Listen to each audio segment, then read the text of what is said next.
Could Toji assassinate Deku is a question, not a statement. What I'm asking is, if Toji was hired by All For One to assassinate Deku, could he? To clarify, All For One will be giving Toji all the knowledge he has on One For All and Deku so Toji can take advantage of Deku's mental fatigue during the Dark Hero arc. On top of this, All For One should have knowledge on every quirk Deku has with the possible sole exception of Danger Sense, which he might have deduced if any of the other wielders ever manifested multiple quirks, seeing as he killed every single user but the fourth in combat. This would mean Toji would have intel on Black Whip, Float, Smokescreen, Fajin, and One For All's devastating power, as well as possibly the knowledge of Danger Sense and Air Force, since we know All Might fought in a similar way. However, to take advantage of all this, Toji needs to scale at least in the ballpark of Deku.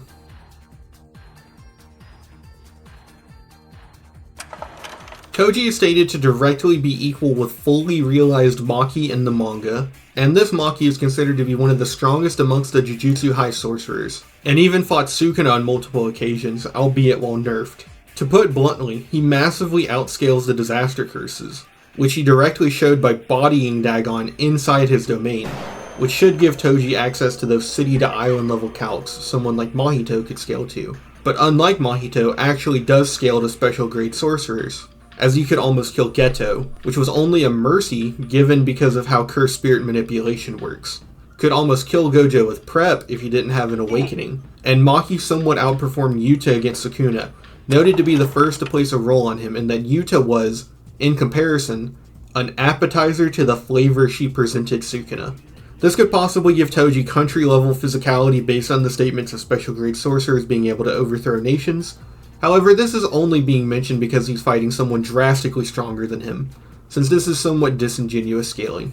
Toji's speed is arguably more important given his tools, which can vary from Mach 3+ in the Cursed Naoya fight, light speed in Sukuna vs Kashimo, depending on which of Gege's statements you believe, or Mach 30 to Mach 364+, depending on how you calc Maki catching a bullet, Toji reacting to Nue's lightning, and Hikari vs Kashimo.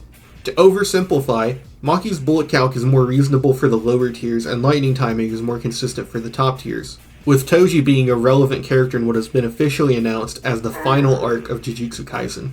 Toji's abilities and tools are very important for this matchup. With enhanced senses, he can see shifts in the air to predict movement, grab and walk on air to negate aerial advantages, smell and hear sensitively enough to prevent surprise attacks, and possesses no cursed energy, making him invisible to abilities that work by detecting spiritual energy. He possesses two important weapons, the Soul Split Katana, which somewhat negates durability and harms the enemy at a spiritual level, and the Inverted Spear of Heaven, which cancels out curse techniques.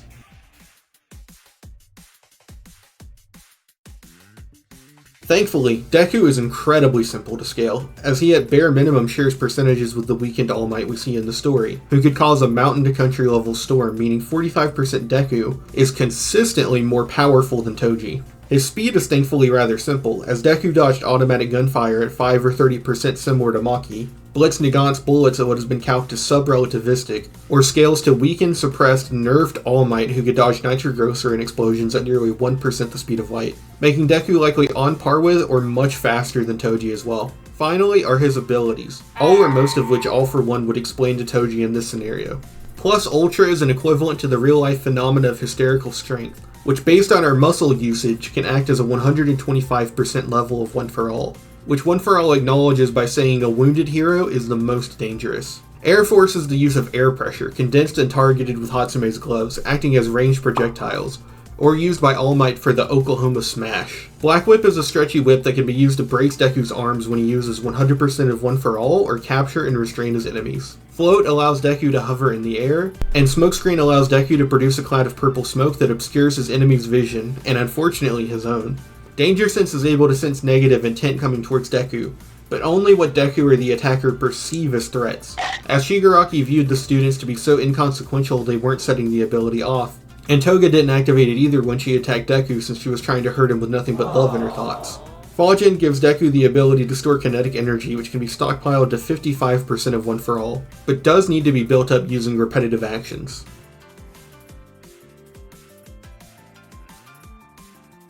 So, could Toji assassinate Deku?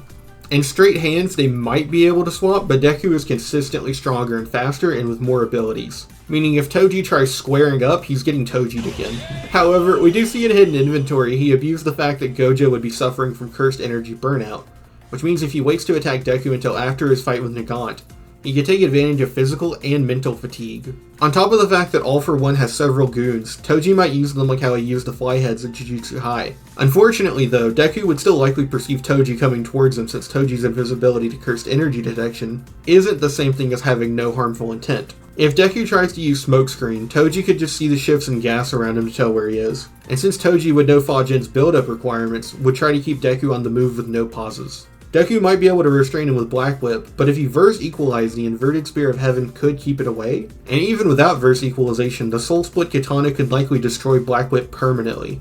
As we know, the vestiges inside of Deku are spiritual beings, so if Toji cuts away enough of Black Whip, he might annihilate Banjo's soul. Float plus Air Force isn't a cheese answer, since he can see and grab air to move, meaning this comes down to whether Toji is fast enough to land Soul Split Katana on 45% Deku. Which he likely isn't, but in this scenario he might be able to land by threatening Overhaul or Lady Nagant as a hostage, like Nagant did. The reality is that scaling Toji to island or country level is much harder than it is for Deku, and his speed scaling is also worse, meaning the fight isn't really close even with Batman level prep. But equal stats Deku versus Toji with prep is more close than I think a lot of people would give him credit for. Just to make this clear, Toji loses.